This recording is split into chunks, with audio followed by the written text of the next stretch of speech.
Love and greetings to you.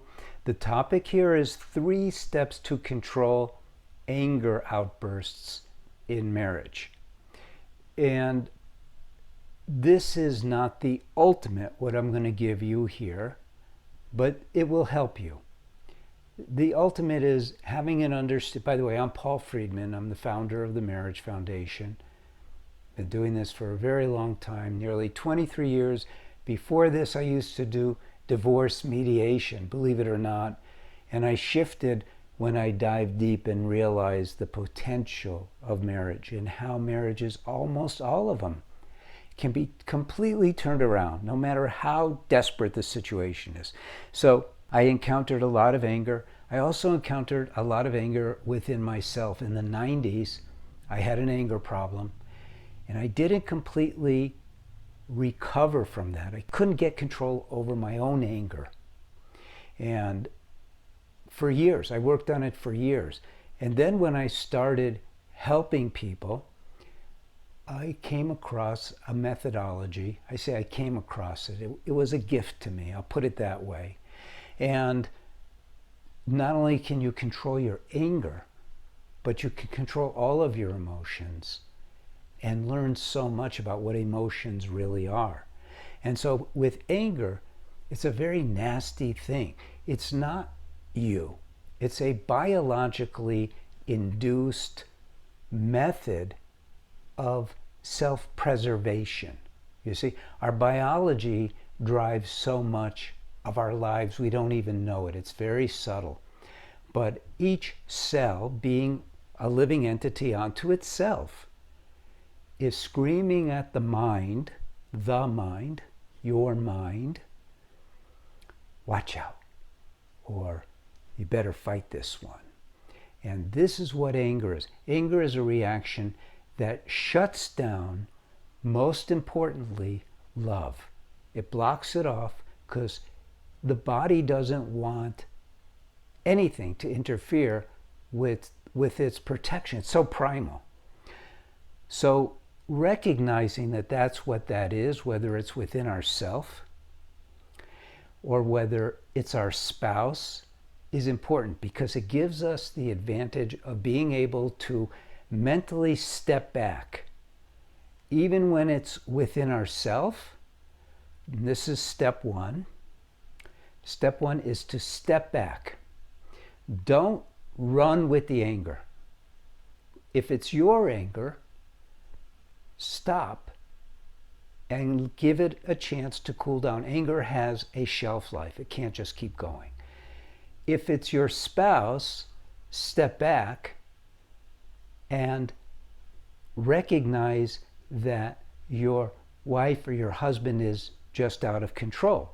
And nothing you can say or do, nothing you can say or do will help at that moment. So step 1 is step back. Step 2 is to bring back that which is missing now as a result of the anger. There's 2 things that are vital for us when we are in a communication: love and thinking. We need both.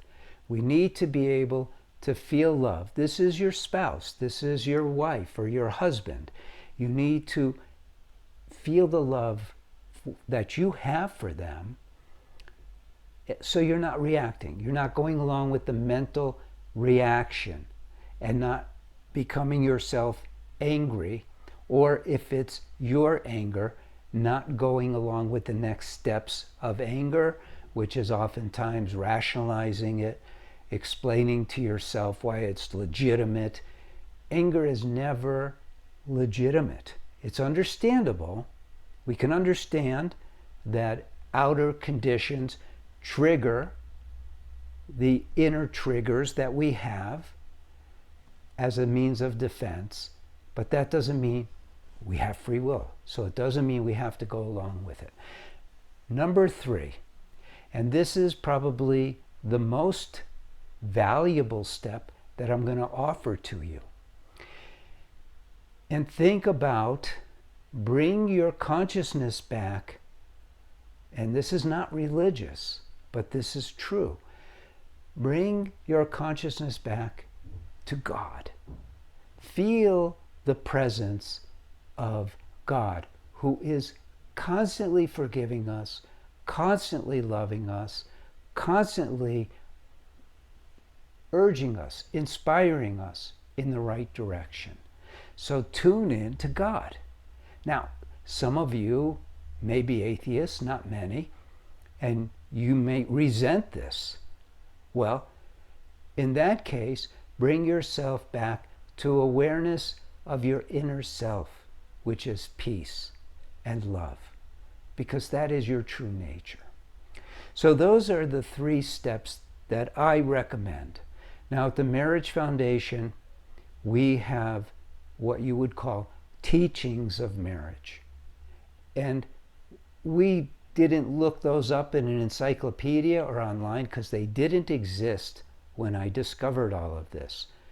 Unfortunately, the world has been sucked into believing all this Freudian nonsense, and it seems like everything comes from that, maybe altered a little bit to fit for people who are somewhat spiritual or religious, but it's all nonsense because it doesn't recognize marriage for what it is.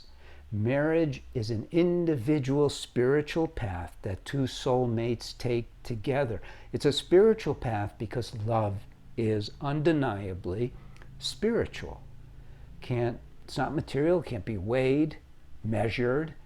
It's a feeling, the deepest feeling of our soul. And so when we understand that, and that is one of the first steps for me when I developed all the processes for saving marriages, for helping people, was recognizing marriage for what it is and what it could be, and what it can be is amazing. And my own life is a testament to that, but so are thousands and thousands of people who have, this is not a pitch, who have signed up for our courses because their marriage was in serious trouble and got straightened out, and they're now experiencing those promises of marriage that are so important. What are the promises of marriage? Number 1 is happiness. Number 2 is love. Number 3 is harmony. And so that's what we want when we get married, and that's what you deserve. As a human being, you deserve it. And that's what we try to show you the way to have it. So I appreciate your visiting us. I hope you're a subscriber, and I hope you like this video, and maybe you could even share it. God bless you, and take care. I'm Paul Friedman. I'm the founder, and we're here to serve you. Take care.